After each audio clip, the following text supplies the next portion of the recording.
چترال سے منتخب رکن صوبائی اسمبلی مولانا ہدایت الرحمان کی کوششوں سے وفاقی وزیر مواصلات مفتی اسد محمود نے چترال کی مختلف سڑکوں کی کشادگی، مرمت اور تعمیر کے لیے خصوصی فنڈ فراہم کرنے کی منظوری دے دی ہے، جس پر چترال کے عوام اور بالخصوص جمعیت علماء اسلام کے اراکین نے وفاقی وزیر مواصلات کا شکریہ ادا کیا۔ تفصیلات گل حماد فاروقی کی اس رپورٹ میں دیکھیے۔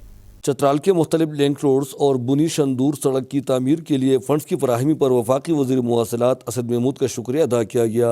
ضلع پر چترال کی ضلعی ہیڈ کوارٹر بونی میں رکن صوبائی اسمبلی مولوی حضرت الرحمان کی زیر نگرانی جمعیت علماء اسلام کے اراکین کا ایک اہم اجلاس منعقد ہوا۔ اس اجلاس میں جی او آئی کی ضلعی حصصداران، تحصیل اور ولیج کونسل ذمہ داران، منتخب بلدیاتی ناظمین اور کونسلر نے بھی شرکت کی۔ اجلاس کا بنیادی مقصد جماعت کو ضلع سے لے کر ولیج کونسل کی سطح تک فعال بنانا ہے۔ اجلاس میں رکن صوبائی اسمبلی مولانا حضرت الرحمان کی کوششوں سے وفاقی وزیر مواصلات مفتی اسد محمود کی خصوصی ہدایت پر چترال میں سڑکوں کی تعمیر اور مرمت کے کام میں تیز دلانے پر بھی ایم پی اے اور وفاقی وزیر کا شکریہ ادا کیا گیا۔ اس موقع پر منتخب کونسلر نے کہا کہ حزب اختلاف میں رہ کر بھی ایم پی اے نے بے شمار ترقیاتی کام کروائے، جس نے ثابت کیا کہ یہ جماعت غریبوں کا اصل نمائندہ جماعت ہے۔ چترال میں NH کے ذریعے سڑکوں کی تعمیر اور مرمت پر ایم پی اے کے ساتھ ساتھ جماعت کی دیگر اراکین نے بھی وفاقی وزیر مواصلات کا شکریہ ادا کیا۔ تو اس حوالے سے چونکہ ہمارے جماعت کے ساتھی بھی خوش تھے، مجھ سے رابطہ بھی کر رہے تھے، کوئی ہمارے ساتھ بیٹھنا بھی چاہ رہے تھے، تو اس حوالے سے میں نے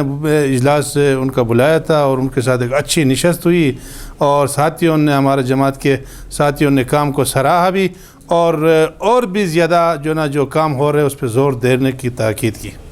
حضرت مولانا اسد محمود صاحب اور ایم پی اے صاحب دونوں کا انتہائی شکر گزار ہیں کہ اس مشکل وقت میں انہوں نے اس اپر چترال کے اور پسماندہ علاقے کے ساتھ تعاون کر کے روڈوں کی بحالی کے لیے انہوں نے ہیوی مشینری بھیجی ہے۔ جب سے آیا ہے چترال میں مطلب دارندو سے لے کر بروغل تک کام شروع ہوئے ہیں۔ کارکنوں کی مایوسی تھے، چترال کے علاقوں کے لوگوں کی مایوسی تھی، وہ مایوسی ختم ہو گیا، مطلب بہت سے کام ہو رہے ہیں۔ اجلاس میں شرکاء بالخصوص نوجوان اراکین پر زور دیا گیا کہ وہ اخلاق کے دائرے میں رہ کر سوشل میڈیا کا استعمال کرے۔ یہ اجلاس دعائیہ کلمات کے ساتھ اختتام پذیر ہوا، جس میں کثیر تعداد میں اراکین نے شرکت کی۔ احمد زادہ گل حماد فاروقی، چینل 51 نیوز، چترال۔